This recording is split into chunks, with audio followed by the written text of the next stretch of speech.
Eto guys, yung madalas kong pinapaliwanag kung ano ang kahalagahan ng OWA membership nating mga OFW.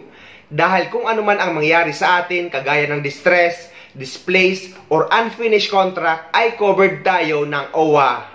At sa hindi naman ginugusto ng lahat, kagaya sa nangyari kay Majoret na natagpo ang walang buhay sa Saudi Arabia dahil sa saksak, makakatanggap ang pamilya niya ng 200,000 pesos at iba pang mga benepisyo. At pati yung mga anak niya ay pag-aaralin ng OWA hanggang makapagtapos ng kolehiyo. Inihayag ng Overseas Workers Welfare Administration o OWA na bibigyan nila ng Heroes Welcome ang pagdating sa bansa ng labi ng OFW na pinatay sa Saudi Arabia. Sa isang press conference, aminado si Overseas Workers Welfare Administration o OWA Administrator Arnel Ignacio na si Marjoret Garcia ay isang halimbawa ng OFW na ibinigay ang kanyang buhay para maglingkod ng buong puso sa kanyang amo. Ang kanyang maagang kamatayan ay nagpapakita ng kahalagaan ng konsepto ng bagong bayani, isang sakripisyo na kailangang gawin ng isang Pilipino upang magtrabaho abroad para matustusan lamang ang pangangailangan ng kanyang pamilya.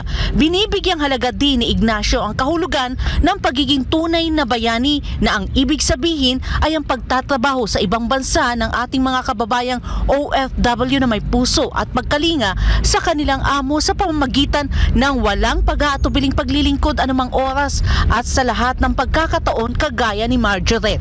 She dedicated 2 years or even more of her life working. Kung ano yung original niyang plano, magtatrabaho para sa pamilya ko, aayusin ko ang relasyon ko sa aking employer at naging napakaganda. Ang masaklap nga lang, nagtapos sa isang trahedya. They had a very good relationship. In fact, nung na-interview namin yung nanay at ang husband dito, Marjoret was planning na mag-extend. Hindi pa siya uwi. Alam niya na tapos na yung kontrata niya. Pero siya nagsabi sa employer niya na next year na lang, uwi siya before the birthday ng anak niya dito, ng bunso niya. Kasi mag-birthday sa March.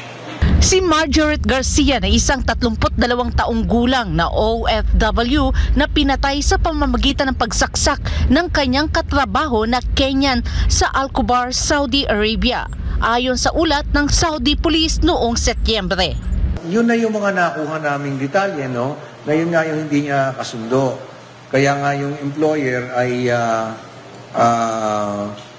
pinaghiwalay sila until eventually pinaalis na niya. So, kasi nga, hindi sila pareho yata, hindi pareho ng lahi. So, nagkakaroon ng conflict. Bilang pagpupugay kay Marjoret, ang OWA ay nangako magbibigay ng parangal at titiyakin na ang kanyang pamilya ay makatatanggap ng buong benepisyo at nararapat na suporta. Tiniyak din ni Ignacio ang karampatang tulong sa mga naiwang pamilya ni Marjoret. And we assure you, hindi naman tayo magkukulang lalo pagdating sa assistance sa mga pamilya at pati nga yung mga anak nito kasama dyan sa mabibigyan natin ng tulong. Yan po pinapangako namin sa inyo. Hindi tayo magkukulang dyan.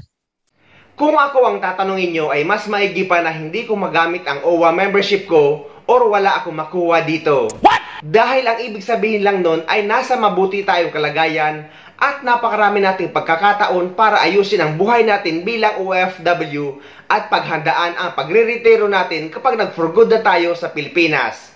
Dahil ang OWA membership natin guys ay isang insurance na may makukuha tayo or ang pamilya natin kapag hindi tayo pinalad sa ibang bansa.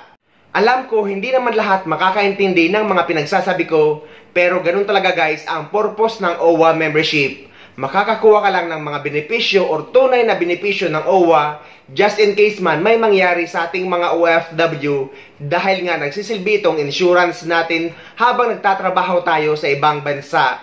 Kaya just in case man may mangyari sa atin habang nagtatrabaho tayo sa abroad na hindi naman natin ginugusto, ay hindi natin mapapabayaan ang pamilya natin, lalo na yung may mga anak na, lalo na yung pag-aaral nila. Pero just in case ba nasa below $600 ang sweldo nyo sa ibang bansa, ay kahit buhay pa kayo ay pwede kayong mag-apply ng scholarship para sa mga anak nyo. Pwede nyo pag-aralin ang anak nyo or ang kapatid nyo. Pag-aralan nyo ang OWA guys dahil napakaganda ang hangarin nito. Huwag puro reklamo. Nakagabay lang sa ating mga OFW ang ating gobyerno. Pero sa totoo, nakasalalay sa mga kamay natin ang future nating mga OFW, wala sa OWA o DMW. Ngayon na ako'y pabalik na sa Pilipinas. Bagong bayani na ang sandata.